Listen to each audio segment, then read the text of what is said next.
ஏதோ ஒன்று ஏற்றினா பரவாயில்ல, ₹1 ₹2 ஏற்றினா இப்படி சாட்டா வந்து 1200 இருந்துச்சு, இப்போ 1700 வந்துருச்சு. ஜீனி 50 இருந்தது, 68 70 வந்துருச்சு. இப்படி இருந்தால் நாங்கள் என்ன ரேட்டுக்கு பலகாரம் போட்டு கொடுக்கறது? உளுந்தம் பருப்பு விலை ஏற்றிட்டாங்க. இப்படி ஒன்று ஏற்றுறப்ப இங்கே திடீர்னு ஏற்றினா யோசிக்கிறாங்க சாப்பிட வர்றவங்க.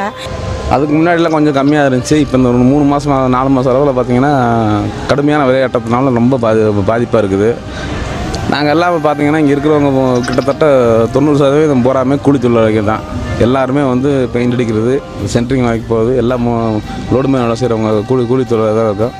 கூலி வந்து அதிகமாக கிடைக்காது. இருக்கிற கூலி தான் கொடுத்துட்ருக்குறாங்க. ஆனால் இப்போ பார்த்திங்கன்னா அரிசி பருப்பு விலை போகாமல் டபுளாக இதாகிடுச்சு. அதனால் எங்களுக்கு ரொம்ப கொஞ்சம் சிரமமாக இருக்குது. சர்க்கரை ₹80, அரிசி ₹80, பருப்பு ₹160. இப்படி விற்றா நாங்கள் என்னென்று சோறு திங்கிறது? இந்த 4 மாதத்துக்குள்ளே தான் இவ்வளோ விலை ஏறி இருக்குது. இதுக்கு முதல்ல ஏறலை விலையெல்லாம். இந்த 4 மாதத்துக்கு கடைக்கு போகவே எங்களுக்கு பயமாக இருக்குது. ஒரு ₹10 கொண்டுட்டு கடைக்கு போகலான்னா பயமாக இருக்குது.